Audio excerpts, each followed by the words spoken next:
ORR పై మరొక ప్రమాదం చోటు చేసుకుంది. Himayat Sagar outer ring road పైన ఒక కారు డివైడర్ ఢీకొట్టింది. దీంతో ఆ కారులో నుంచి డ్రైవర్ ఎగిరిపడి కింద పడిపోయాడు.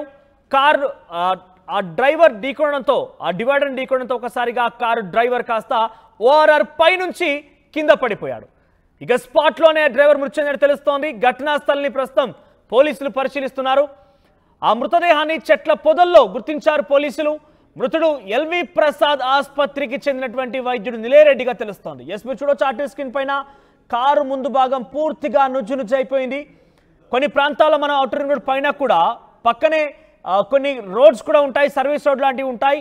ఆ సమయంలో ఔటర్ రింగ్ రోడ్ కాస్త ఎత్తైన ప్రదేశంగా ఉంటుంది.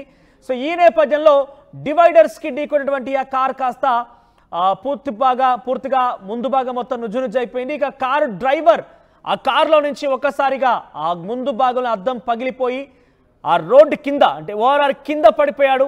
స్పాట్లోనే మృతి చెందాడు. ప్రస్తుతమైన మృతదేహాన్ని చెట్ల పొదల్లో పోలీసులు గమనించారు.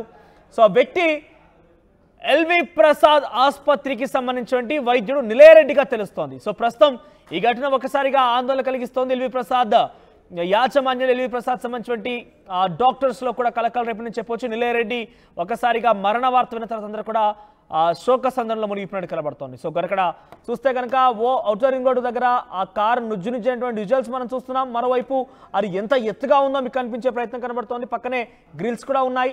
సో ఆ ఎత్తైనటువంటి ఆ రోడ్డు పై నుంచి కింద సర్వీస్ రోడ్డు పైన ఆయన పడినట్టు కనబడుతోంది. ఈ దృశ్యాల్లో చూస్తే కనుక చాలా క్లియర్గా అర్థమవుతోంది. ఆ ఎత్తు నుంచి కింద పడిపోయాడు ఆయన. అంతటి ఎత్తు నుంచి కింద పడిపోయిన తర్వాత ఆయన చెట్ల పొదల్లో ఆయన మృతదేహం లభించినట్టుగా పోలీసులు చెప్తున్నారు. చాలా ఎత్తైన ప్రదేశం, దానికి తోడు యాక్సిడెంట్ కావడంతో స్పాట్లోనే మరణించారు. మరిన్ని అప్డేట్స్ దేవిక అందిస్తారు. దేవిక, ఈ ఘటన ఎప్పుడు జరిగింది? ఆ సమయంలో కారులో ఎంతమంది ప్రయాణిస్తున్నారు? మీకున్న అప్డేట్స్ ఏంటి? మనోజ్, ఇటీవల కాలంలో చూసుకుంటే ఔటర్ రింగ్ రోడ్ మీద జరుగుతున్న ఘోర రోడ్డు ప్రమాదాలు ఎక్కువ అవుతున్నాయనే చెప్పొచ్చు. దీనికి మూల కారణం కూడా తెల్లవారుజామున జరిగే అతి స్పీడ్ అంటే స్పీడ్ లిమిట్ లేకపోవడం వల్ల, స్పీడ్ ని కంట్రోల్ చేయకపోవడం వల్లనే ఈ విధంగా జరుగుతున్నాయంటూ కూడా పోలీసులు చెప్పడం జరుగుతుంది. అంటే ప్రస్తుతానికి Rajendra Nagar outer ring road మీద అయితే ఘోర రోడ్డు ప్రమాదం జరిగింది.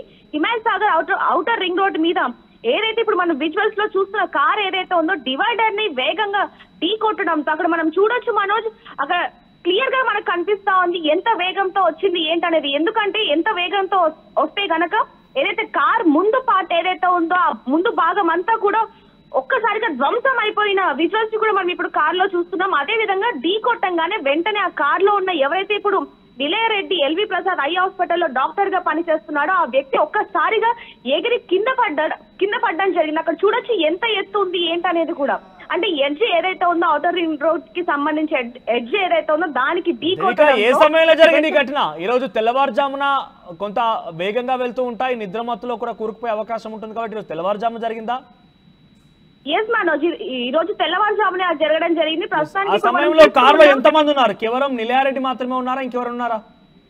లేదు మనోజ్, ఆ కారులో అయితే నిలేరెడ్డి ఒక్కరే ఉన్నారు. తన పనులు ముగించుకొని వస్తున్న సమయంలో ఈ విధంగా జరిగింది అంటూ కూడా మనకి అప్డేట్ రావడం జరిగింది. అయితే ప్రస్తుతానికి కనుక ఇది ఈ హత్య అంటే ఈ యాక్సిడెంట్ కి గల కారణం కనుక చూసుకుంటే కనుక ఎక్కువగా అతి వేగం, అదే విధంగా ఔటర్ రింగ్ రోడ్డు మీద తెల్లవారుజామున ఏ వాహనాలు కూడా ఎక్కువగా స్పీడ్ గా వెళ్ళవు కాబట్టి, ఎక్కువగా ఉండవు కాబట్టి ఆ టైంలో స్పీడ్ గా వెళ్ళడం. మరోవైపు కనుక చూసుకుంటే తెల్లవారుజామున నిద్రమబ్బు అనేది కూడా ఎక్కువగా ఉంటుంది కాబట్టి ఈ రెండే అతి కారణం అంటూ కూడా తెలియడం జరుగుతుంది. అదే విధంగా ఈయనకి ఎవరైతే నిలేరెడ్డి ఉన్నాడో ఎల్వి ప్రసాద్ ఐ హాస్పిటల్లో డాక్టర్ గా పనిచేస్తున్న వ్యక్తికి వైద్య పరీక్షలు కూడా చేయడం జరిగింది. ఎందుకంటే మద్యం సేవించాడా లేకపోతే ఏమైనా ఇతర కారణాలు ఏమన్నా ఉన్నాయా అంటూ కూడా ఆ కోణంలో కూడా పోలీసులు దర్యాప్తు చేపడుతున్నారనే చెప్పాలి. ప్రస్తుతానికి మాత్రం ఈ యాక్సిడెంట్ కి గల కారణాలు అతి వేగం అంటూ కూడా మనకి క్లియర్ గా తెలుస్తా ఉంది. ఎందుకంటే ఎంత స్పీడ్ లో వస్తే గనక ఆ స్పీడ్ కంట్రోల్ అవ్వక ఒక్కసారిగా డివైడర్ ని ఢీకొనడంతో ఈ విధంగా జరిగిందంటూ కూడా మనకి తెలుస్తా ఉంది. మృతదేహాన్ని అయితే పోలీసులు పోస్ట్ మార్టం నిమిత్తం ఉస్మానియా హాస్పిటల్కి అయితే తరలించడం జరిగింది. మనోజ్,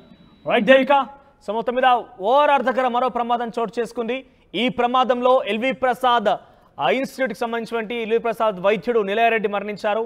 ఒకసారిగా వేగం పెంచడంతో కారుకు సంబంధించి డివైడర్ని ఢీకొట్టింది. డివైడర్ని ఢీకొట్టడంతో ఒకసారిగా ఆ డ్రైవర్ అంటే నిలేరెడ్డి ఆ కారులో నుంచి ముందు వైపుగా గ్లాస్ బద్దలు కొట్టుకొని ఆయన ఆ రింగ్ రోడ్డు పై నుంచి కింద సర్వీస్ రోడ్డు పైన పడిపోయాడు. అంత ఎత్తైనటువంటి ఆ ప్రదేశం నుంచి ఆయన పడిపోయాడు. దీంతో ఆయన స్పాట్లోనే మృతి చెందాడు. ఆయన మృతదేహాన్ని చెట్ల పొదల్లో పోలీసులు గమనించారు. ప్రస్తుతం ఆయన మృతదేహాన్ని పోస్ట్ మార్టం నిమిత్తం హాస్పిటల్ తరలించినట్టు తెలుస్తోంది. సో మొత్తం మీద నిలయారెడ్డి మరణ వార్తతో ఎల్వి ప్రసాద్ ఆసుపత్రిలో కూడా కొంత విషాదం నెలకొంది. ఎల్వి ప్రసాద్ వైద్యుల్లో కూడా కొంత ఆందోళన కలిగించింది. ఎస్, ప్రజెంట్ ఈ ఘటనతో ఓఆర్ఆర్ వద్దకు సంబంధించినటువంటి మరణ వార్తలు మన నిత్యం కనబడుతున్నాయి. ఓఆర్ఆర్ అనేది పెద్ద ఎత్తున ఉదయాన్నే, ముఖ్యంగా 12 గంటల నుంచి ఉదయం 6 గంటల సమయంలో ఎక్కువగా యాక్సిడెంట్స్ తరచూ జరుగుతూ ఉంటాయి. ఈ సమయంలో చాలా వేగంగా కార్లు వెళ్తూ ఉంటాయి. అక్కడ ఆ సమయంలో చాలా నిర్మానుష్యంగా, వెదర్ కూడా క్లైమేట్ చాలా నీట్గా, అంటే చాలా ఎగ్జైటింగ్గా ఉంటుంది. ఆ సందర్భంలో కార్లపై ప్రయాణిస్తున్న అందరూ కూడా చాలా వేగంగా అన్లిమిటెడ్ స్పీడ్తో వాళ్ళు వెళ్తూ ఉంటారు. కంప్లీట్ కార్ స్పీడ్ మొత్తాన్ని కూడా ఆ రోడ్డు పైన ప్రయోగిస్తారు. ఏకంగా ఆ కారు ఒక్కసారిగా విమానంలా మారిపోయే అవకాశం కూడా ఉంటుంది. ఎందుకంటే అంత స్పీడ్లో వెళ్తుంది. మరి సో ఇక భూమికి అయితే ఆ చక్రాలు ఎట్టి పరిస్థితుల్లో కూడా అంటావు, అంత స్పీడ్లో వెళ్తూ ఉంటారు.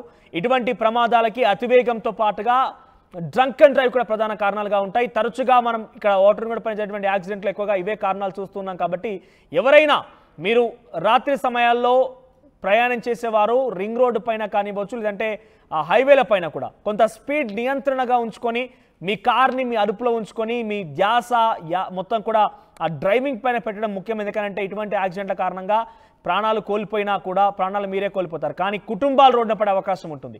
సో ఇక్కడ కూడా ఇటువంటి వేగ నియంత్రణ లేకపోవడమే కారణంగా కనబడుతోంది.